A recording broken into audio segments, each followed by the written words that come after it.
ఇది యెరూషలేములో ఒక నిశ్శబ్దమైన రాత్రి. యేసు మరియు ఆయన శిష్యులు చివరి భోజనం చేసి చల్లని రాత్రి గాలిలో నడుస్తూ ఒక పరిచయమైన ప్రదేశానికి వచ్చారు. గెత్సెమనీ తోట. తోట నిశ్శబ్దంగా ఉంది. ఆకులు మెల్లగా కదులుతున్నాయి. నగరం క్రమంగా నిద్రలోకి జారిపోతుంది. కానీ యేసు హృదయంలో తుఫాను మాదిరి బాధ ఉంది. ఆయనకు తెలిసి ఉంది, ద్రోహం, బాధ, సిలువ. ఆయన తన ప్రియమైన శిష్యులను చూసి చెప్పాడు, మీరు ఇక్కడే ఉండి నా తోడు ఉండండి. నా మనసు తీవ్రమైన దుఃఖంతో ఉంది, మరణించటానికి సమానం. యేసు కొద్ది దూరం వెళ్ళి నేల మీద మోకాళ్ళు మోపి తన చూపును పరలోకం వైపు మళ్లించాడు. తండ్రి, మీకు వీలైతే ఈ బాధను నా నుండి తీసివేయండి. కానీ నా కోరిక కాదు, మీ చిత్తమే జరగాలి. యేసు కన్నీళ్లు కారుస్తున్నాడు. తనపై ప్రపంచం మొత్తం పాపభారం ఉంది. అయినా ఆయన తండ్రి యోచననే అంగీకరించాడు. అంతలోనే కొద్ది దూరంలో పేతురు, యోహాను, యాకోబు నిద్రమత్తులోకి జారిపోతున్నారు. వారికి ఏమీ తెలీదు యేసు తన హృదయంలో ఎంతటి యుద్ధాన్ని ఎదుర్కొంటున్నాడో.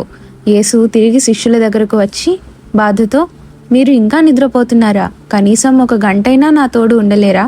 మీరు శోధనలో పడకూడదని ప్రార్థించండి. యేసు మళ్ళీ ప్రార్థించడానికి వెళ్ళాడు. రెండోసారి, మూడోసారి ఆయన ప్రార్థించాడు. ప్రతిసారి తనను తాను తండ్రి చిత్తానికి అప్పగించాడు. అప్పుడు ఒక అద్భుతమైన సంఘటన జరిగింది. ఆయన అత్యంత బాధలో ఉన్న సమయంలో దేవుడు పరలోకంలో నుండి ఒక దూతను పంపించాడు. దూత నుండి వెలువడే వెలుతురు తోటను కాంతివంతంగా మార్చింది. అప్పుడు దూత, తండ్రి మీతో ఉన్నాడు, మీరు ఒంటరిగా లేరు అని అన్నారు. యేసు లోతుగా శ్వాస తీసుకున్నాడు. ఆయనకు స్పష్టంగా తెలిసిపోయింది, ఆయన సిలువను స్వీకరించాలి. ఆయన ప్రేమ కోసం, ఆయన ప్రజల కోసం. హఠాత్తుగా రాత్రి నిశ్శబ్దాన్ని అడుగుల శబ్దం చెరిపేసింది. మంటల వెలుతురుతో సైనికులు అడుగులు వేస్తున్నారు. యూదా, యేసుని శిష్యుడు, వారి ముందు నడుస్తూ వచ్చాడు. యూదా యేసు దగ్గరికి వచ్చి ప్రేమతో ఉన్నట్టుగా నటిస్తూ, గురువా, యేసుని గుండెల మీద ముద్దు పెడతాడు. అదే సంకేతం. సైనికులు యేసుని పట్టుకున్నారు. శిష్యులు భయంతో గందరగోళానికి గురయ్యారు.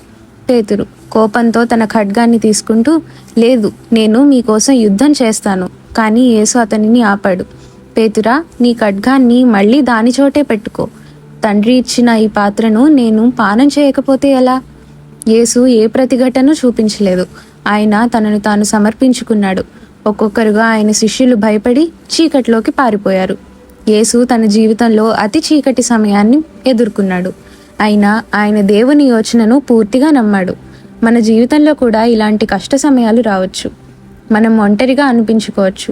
కానీ యేసు మాదిరిగా మనం దేవునిపై నమ్మకం ఉంచాలి. ఆయన యోచన మన కొరకు మంచి.